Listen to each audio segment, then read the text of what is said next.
Yeah? What about the roof? Have you gotten that quote? $23,000. It's a lot of money. Like, that's a lot. Are you gonna do it?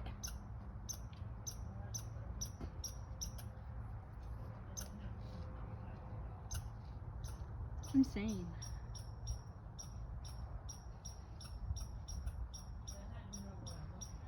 Yeah, You know, for sure. I've got two different people talking to me. One says, don't do any of that stuff. The people will buy the house anyway. You're not going to get your money back. And the other one says, if you want to get a good price for your house, you need to do these things. Yeah. And so it'll have to be a matter of prayer because I think you could just sell the house. I think just buy something you want, put all the money into that and sell your house. And then put all these renovations into your new place. Somebody else. The thing about renovating houses is you're always supposed to make it all pristine and new, and then the people who move in tear it apart anyway and make it how they want. well, yeah, I'm not talking about making it pristine and new. I'm talking about things like the repairs. You don't want it to be listed as fixer upper, because then people knock you down a few $100,000, right? Yeah. And so right now it's got things wrong with it that make it a fixer upper, where people come in and they go, oh, let's say you're asking $600,000 for your house. Yeah. And people come in, so they get the highest estimates they can for the roof and the painting and all this stuff. They get their high estimates and they go, cut that off the price, I'll buy the house. Because you didn't do it beforehand, so now I gotta do it. Yeah. And that's what happens. Yeah, that's true.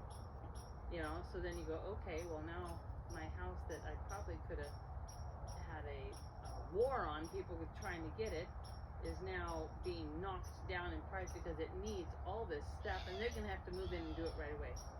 So like I've got, my bathroom doesn't work, my shower doesn't work, and there's things that are like you walk in the house and you go, oh my gosh, I'm gonna have to replace that, I'm gonna have to replace that, you have to make it look good, and everything has to be working.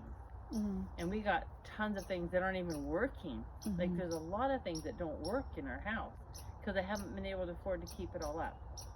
Mm-hmm. Stove has one burner not working. The dishwasher not working. The upstairs shower not working.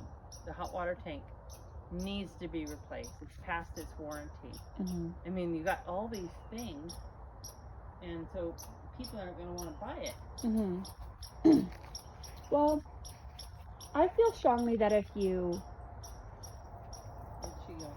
she's right there. Oh. If you first get the place you want, and I see you in like something that's like a cottage. It's like a really nice cottage, and it's nice, and but it's like on a smaller property. If you first find the thing you want, and you move in and you focus on that, I think from that point forward, figuring out how to sell this is going to be a lot easier because you've already moved. Well, and I was also thinking that everybody I know that I am selling.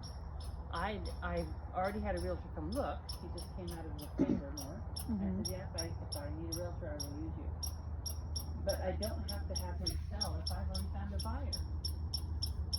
Because he's going to take like 8%. Yeah. So if I sold it for $600,000, which is low. You could do it private, yeah. Yeah. He's going to take $60,000. Yeah. That's a lot of money. Yeah, it is. When I would talk to Corinne and Lyle when they were here, he just lived down the road, and he says all you need to do is have a lawyer draw up the papers, and you don't even need a realtor. He says I sold mine Corinne by and Lyle don't live myself. down the road. Huh? Corinne and Lyle don't live down the road.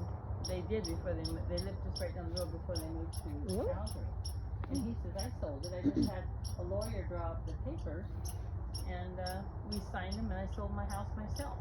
Yeah, yeah. He says because otherwise it would have been several $100,000. Yeah. That goes to Yeah. the. And we've already learned that you can't always trust realtors. So I definitely think there's something there, you know.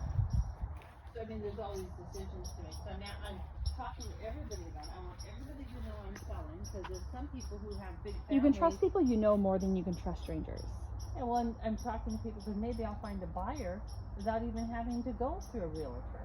Yeah. You know, and I'll have maybe Doran help me find something because he gets a piece when he finds something too, right? But you know what? I really feel if you find the thing you want and move into it and you are happy with it, the decisions about everything to do with this house will be so much easier. That's what I think.